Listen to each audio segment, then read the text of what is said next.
Fidèle au Hackavist Party du passé et à l'esprit de nos meet-up où nous parlons de tout, j'aimerais aborder avec vous aujourd'hui un sujet particulièrement important pour la DataVis, la couleur, ou plutôt les couleurs.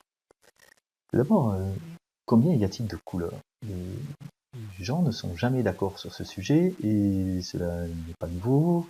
Aristote en comptait 4, nous en comptons 7 dans l'arc-en-ciel, Newton en a trouvé 6 lorsqu'il a fait sa diffraction de la lumière, puis finalement il a ajouté une 7e parce que le nombre 7 était quand même un peu à la mode à ce moment-là. L'historien de la couleur, Michel Pastoureau, n'en démord pas, il n'y en a que 6. Alors au fond, peu importe, même si chacune des couleurs de référence a connu des tourments, elles font appel à une symbolique assez riche. Alors on pourrait passer des heures à parler de la couleur. Enfin moi, vous savez, je peux passer des heures à parler de n'importe quoi, mais en particulier de la couleur. Mais pourquoi associer des couleurs à des symboles et les intégrer si fortement dans notre vocabulaire? Eh bien, faisons une petite expérience. Essayez de prononcer à voix haute la couleur des mots que je vous montre ici. Alors, je vais vous les montrer aussi là, parce que sur ce petit sac, vous n'allez pas bien voir. Mais si vous lisez à haute voix ces couleurs, vous allez avoir du mal, en fait, à prononcer les mots sans vous tromper, parce que la couleur des mots ne correspond pas à ce qui est représenté. Il se trouve que le vocabulaire et les couleurs sont assez liés et que certaines différences de vocabulaire reflètent des perceptions différentes. On a tendance à prononcer certaines couleurs alors que nous les voyons différemment. Par exemple, les feux tricolores sont rouges, orange et vert. C'est ainsi qu'on dit, on est passé à l'orange. Il n'est pas orange. Si vous regardez la prochaine fois que vous aurez l'occasion de sortir, bientôt je l'espère, le feu intermédiaire, il est jaune. Il n'est pas orange, mais culturellement, nous le nommons ainsi. C'est curieux, non? Autre curiosité, les Russes ont 2 mots pour le bleu. L'un pour le bleu, et l'autre que nous nommerions bleu clair. Je ne vais pas vous les prononcer, je ne parle pas russe. Qu'est-ce que cela change sur notre appréciation des couleurs? C'est un peu particulier. Le rose n'existe chez nous, alors que c'est finalement qu'un rouge très clair. Nous avons décidé de le nommer rose. Nous en avons décidé ainsi collectivement, dans notre vocabulaire.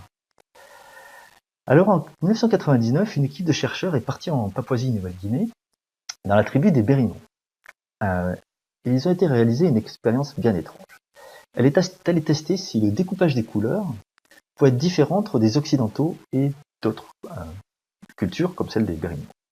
Alors par exemple, lorsqu'on prend une palette comme celle-ci, qui est une palette de couleurs, et que nous essayons de tracer des limites pour savoir ce que nous appelons bleu, vert, jaune, rouge, cela donne pour la plupart des occidentaux ceci.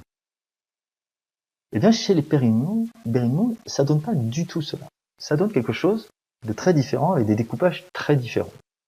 Le mot nol, par exemple, couvre l'essentiel de la palette, il va du bleu, vert jusqu'au violet. D'autres mots différencient des nuances et des couleurs que nous nommons dans plusieurs catégories ou les différencient au sein d'une même catégorie. Alors les chercheurs ont pensé qu'il s'agissait de différences physiologiques dans les bâtonnets que nous avons dans les yeux, mais ce n'est pas le cas. En fait, il semble que les Bérimaux n'ont pas les mêmes références et pas les mêmes priorités et que la différence est purement culturelle. Un peu comme les Esquimaux qui ont énormément de mots pour ce que nous appelons génériquement la nuit. Alors en DataVis, nous utilisons des palettes, des dégradés, des nuances, des couleurs plus ou moins consensuelles, d'autres pour attirer l'œil. Nous distinguons les teintes de la luminosité puisque nous savons que cet objet que nous nommons couleur est un objet beaucoup plus complexe. N'oublions pas d'aller puiser dans notre imaginaire, dans les tableaux, comme le fait très bien Laurent Gégou par exemple, dont vous avez le site ici. Utilisons toute notre imagination pour créer de nouvelles couleurs. Si c'est possible, on peut encore déposer des noms de nouvelles couleurs et inventer des couleurs. Les gens l'ont fait assez récemment. Je vous invite donc, et ce fut le cas lors de cet Hackavist, nous avons eu énormément de contributions avec de très très beaux rendus de couleurs, mais je vous invite tous, lorsque vous faites une visualisation, à ne pas tomber dans la monotonie, aux 2 sens du terme. Nous pourrions broyer du noir à vous regarder.